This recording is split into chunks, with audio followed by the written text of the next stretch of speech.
Dear learners, a very warm welcome in the MOOCs of Energy Resources and Conversion Process. I am Dr. Shweta Tripathi, Assistant Professor in Mechanical Engineering from School of Engineering and Technology, Indira Gandhi National Open University, New Delhi. In this module, we are going to discuss energy economics.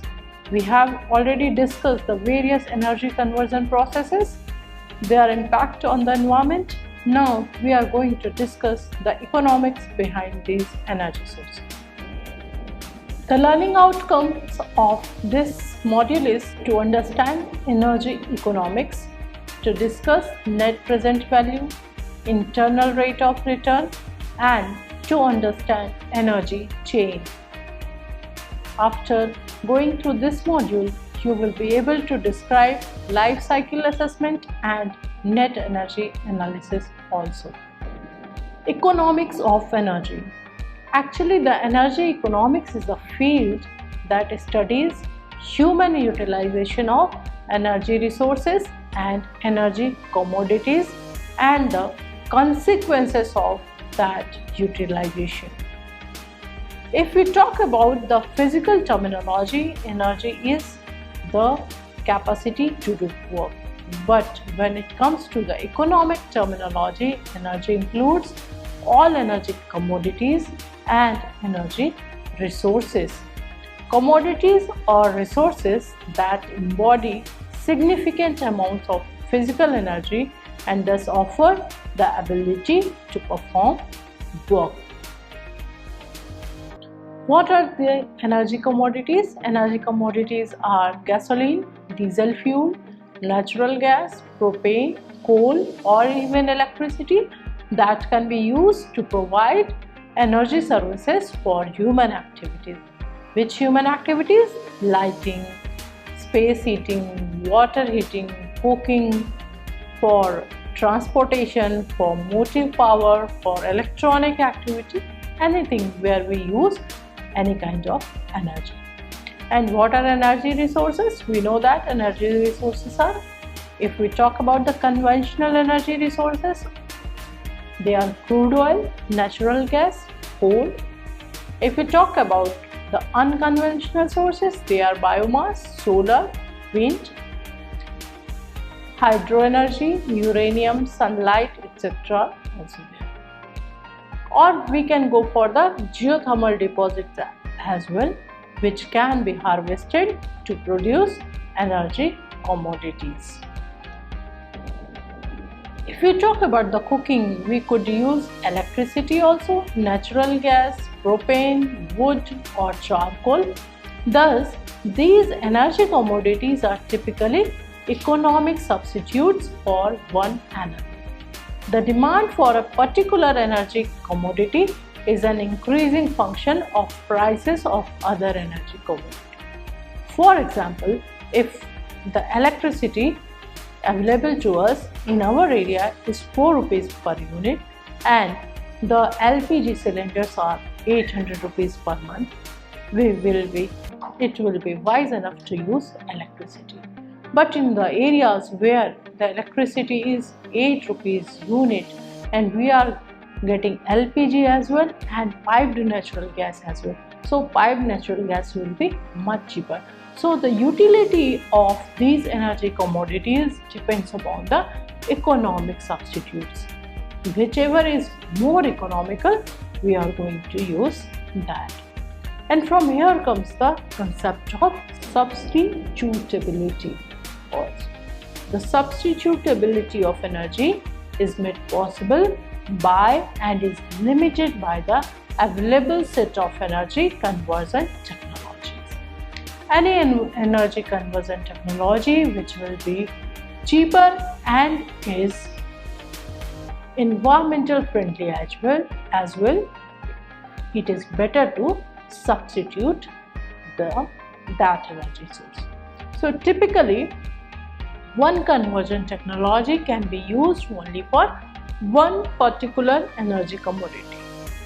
For home heating, a natural gas furnace cannot use oil, electricity or wood because Conversion equipment typically is very long-lived. Substitution among energy commodities occurs only slowly and then when new equipment is purchased. So, as we had taken the example that if electricity is cheaper, we can go for using the electricity for the purpose. But for that, we have the conversion equipment, that is, we should have heater or microwave oven or convection stove. If we don't have these equipment, we cannot switch off to electrical energy. We have to go for LPG gas. So both the things are important. We need the energy commodity as well, and we need cheaper energy commodity also, and we need the conversion equipment as well. So if we want to go for the electrical energy, even then what we have to calculate? We have to calculate that how much profit we are getting by using electricity rather than gas. And if we are going to purchase, suppose if we are going to purchase a heater in 1000 rupees, and we already have gas chula and we are going to switch off for the electrical, and if we are saving 400 rupees per month, so in 3 months we are going to get this payback period. Our payback period will be 3 months. But if we are saving only 5 to 10 rupees, then what will be our payback period? It will be 100 months. So it will not be wise enough to switch. So there are many such parameters that we will be discussing in our next module. Then the short run substitution, it usually can occur only if several energy conversion technologies are simultaneously available for use by particular consumer. For example, homes that have a central natural gas heating system, they have portable electric space heating units as well. So there we can switch over to the substitution. Thus, usually various energy commodities can be viewed as imperfect substitutes for one another with much greater substitutability in the long run than in the short run. This degree of substitutability can be sharply altered by development of new conversion alternatives. For example, automobiles were fueled only by gasoline or diesel fuel. But currently we have technologies, such technologies are developed which would allow autos to be powered by electricity also. They can be powered by natural gas also, propane also, hydrogen also, or some other energy commodities as well. Once such conversion technology is successfully commercialized, gasoline and other commodities will become highly substitutable in the transportation sector. Then comes the net present value. To switch over or to substitute to another energy conversion technology or any other energy conversion source, we have to compare the net present value of both the technologies, both the energy resources, or we can say that both the projects. Project will include all the costs. So net present value is important. And what is net present value? It applies to a series of cash flows occurring at different times. Generally, this present value of a cash flow depends on the interval of time between now and the cash flow. It also depends upon the discount rate that is given there. This net present value accounts for the time value of money. It provides a method for evaluating and comparing capital projects or financial products with cash flows spread over time, as in loans, investments, payouts from insurance contracts, and other applications are also there. We will be discussing this in detail in our next module with the formula as well and with an example also. The net present value is determined by calculating the cost and benefit. Cost, that will be negative cash flow. Whatever we are paying is a negative cash flow. And benefit, that is positive cash flow for each period of an investment.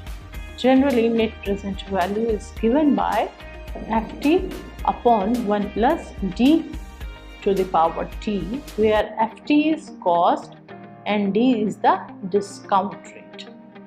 We will be discussing this in detail, that how it is coming. We will be discussing. Then comes the internal rate of return. The internal rate of return is a measure of an investment's rate of return. In how much time we are going to get it back. The term internal refers to the fact that the calculation excludes external factors. We are not considering inflation, cost of capital, or various financial risks also. We also call it discounted cash flow rate of return. In the context of savings and loans, the internal rate of return is also called the effective interest rate. Generally, this is the discount rate at which the net present value of future cash flow is equal to the initial investment, and it is also the discount rate at which the total present value of cost equals the total. The uses of internal rate of return is in profitability of an investment, maximizing net present value, capital management, and private equality. Chain of the system.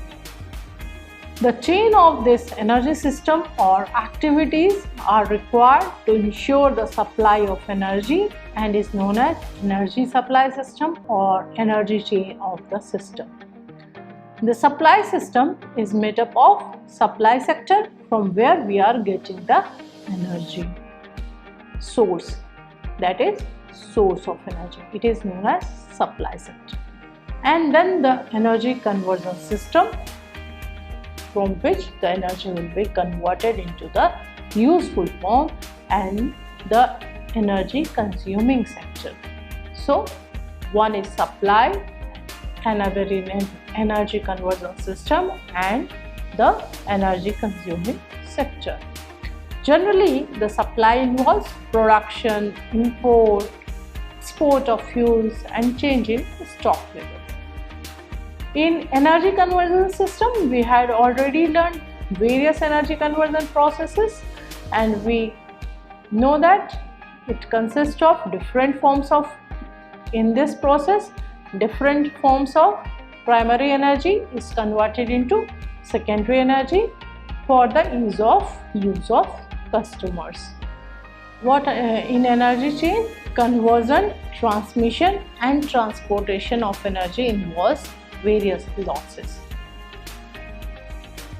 If we convert the chemical energy into electrical energy, all the chemical energy that is available in the fuel is not converted into the electrical energy.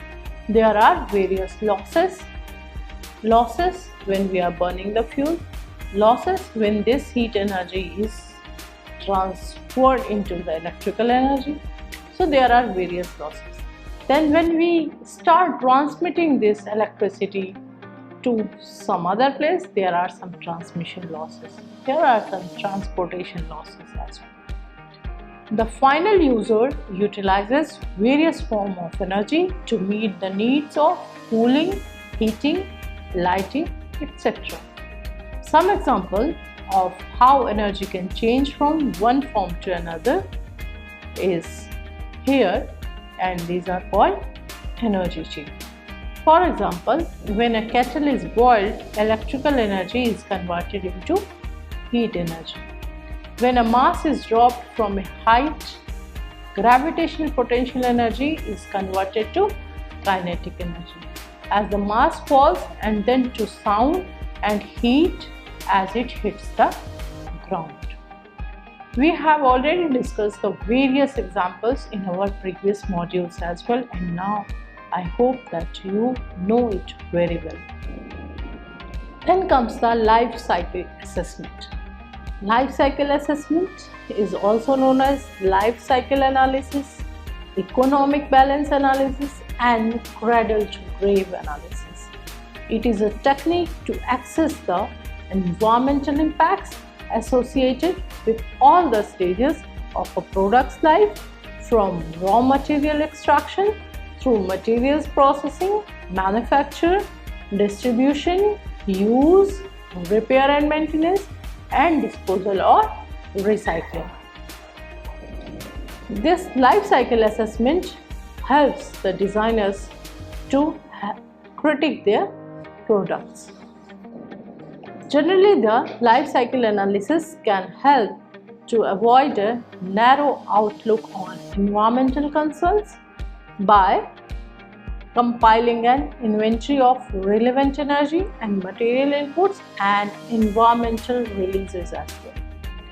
It helps by evaluating the potential impacts associated with identified inputs and releases, interpreting the results to help to make a more informed decision. There are four main phases of life cycle assessment. First is goal and scope, second is life cycle inventory, third is life cycle impact assessment, and fourth is interpretation. In goal and scope, we see that what is our objective and how we are going to achieve it, and what is the scope of this particular energy resource. Then the life cycle inventory, whatever inventory we have, we include them. Then life cycle impact assessment, then we assess the impact of whole life cycle from initiation of the project to the stage where we are giving or we are providing it to the end user, and after recycling, after another cycle, at the end, when the system is under maintenance, then what is the total impact, whether we are able to recycle the products or not, whether we are capable to recycle the products, that is byproduct. And then the interpretation, that whether what is the effect of this life cycle analysis. Then comes the net energy analysis. An important application of second law analysis is net energy analysis. This type of analysis is applicable only to energy producing industries. Its aim is to determine whether the available work yielded to society by the system exceeds the available work input required from the rest of society to build, operate and maintain it, and if so, by how much. So this net energy analysis is generally society oriented. We focus on how much work input is required and how to the society to operate and maintain it, and how much the work input is required. We are not focusing on the natural resources that are available. So it is not the resource oriented, rather it is society oriented. Then comes the economics of energy conservation measures. There are various energy conservation measures that we are going to take, because as we have already discussed that energy conserved is better than the energy generated. So to conserve the energy, we have to go for the various economic consideration of the various projects. So for that we need two types of analysis. One is life cycle cost analysis and another is life cycle saving analysis. So in life cycle cost analysis, it is an equivalent method. By putting all the cost, we consider present and future worth of the alternative systems. How to calculate this present worth and future worth we will be discussing in our next module. And on the common basis of present worth or present value, so that an equitable comparison can be made, we carry out this analysis. Then another is life cycle saving analysis. This evaluates the difference between two alternative systems. The alternative that saves the most in terms of the total life cycle savings will be the most favorable. So in life cycle cost analysis, we see that the costing of which system will be lower, and in life cycle saving analysis we see that the alternative or the conversion technology that saves the most will be better. So generally when we say that which project is better, we consider both the analysis, life cycle cost also and life cycle savings also. So that in our previous slide we were discussing that life cycle cost and benefit. So this life cycle cost goes for the cost analysis and life cycle savings goes for the benefit analysis. Then comes the payback period. This is defined as the amount of time that is required for the cumulated savings to equal the initial investment in an energy conservation exercise or for the substitution of another energy commodity or for switching over the another energy conversion technique. It is one of the simplest investment appraisal technique.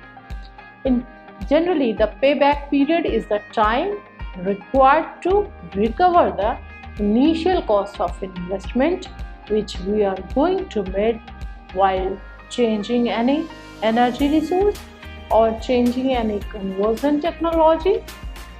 This is the period or time which is required to recover the initial cost of the investment. The investment would be in the terms of energy conversion technology or switching to the different energy source. It would be anything. It is the number of years it would take to get back the initial investment made for the project. Generally, the payback period will be used to compare projects and drive the number of years it takes to get back to the initial investment. Payback period is also known as payout and payoff period. Generally, payback period is given by total investment outlet or the cost that we are going to or the money we are going to invest on a project divided by the gross return per period. So it is basically the money paid by us on some project divided by whatever return or whatever money we are getting back. It is very easy to compute the simple payback period, but its major weakness is that it ignores the time value of money. That is, it does not take into account the interest rate, inflation rate, escalation in cost, any maintenance cost, etc. So we go for the life cycle cost analysis, and all these factors are taken into consideration in the life cycle cost analysis. we give weightage to interest rate, we give weightage to inflation rate, escalation in cost, maintenance cost, and even we consider salvage value in the life cycle cost analysis. Nevertheless, the simple payback period gives a quick estimate of how long it will take us to recover the investment. We can say it gives a rough idea of whether we are going for this project or not. Let us understand it by an example. Suppose an energy saving measure costs rupees 3,750 and it saves energy equivalent to rupees 4,500 per year. What will be the simple payback period? So, to determine the simple payback period, what we have to do? We know that simple payback period is the cost that we are going to invest upon the cost of energy that is saved. So it is given by T is equal to CD upon SE, where CD is the cost of energy efficient device and SE is the cost of energy saved by that device in a year. So 3,750 into 12, that will be the cost, 3,750 into 12 divided by 4,500, so it will come to be 10 months.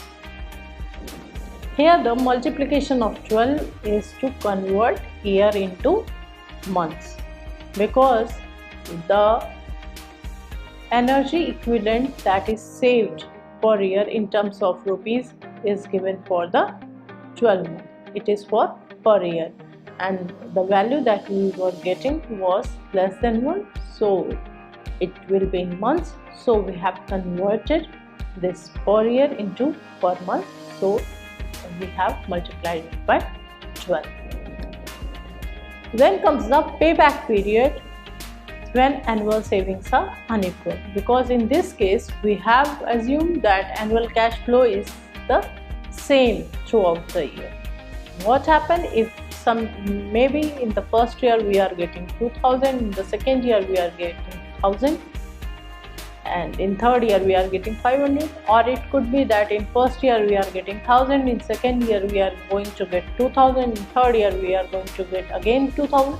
So there could be that the annual savings are unequal every year. So what will be? So for such cases, the annual cash flows are, when annual cash flows are different in subsequent years, the payback period is determined when the accrued savings equals to the initial investment cost, and this happens when the cumulative cash flow balance becomes zero.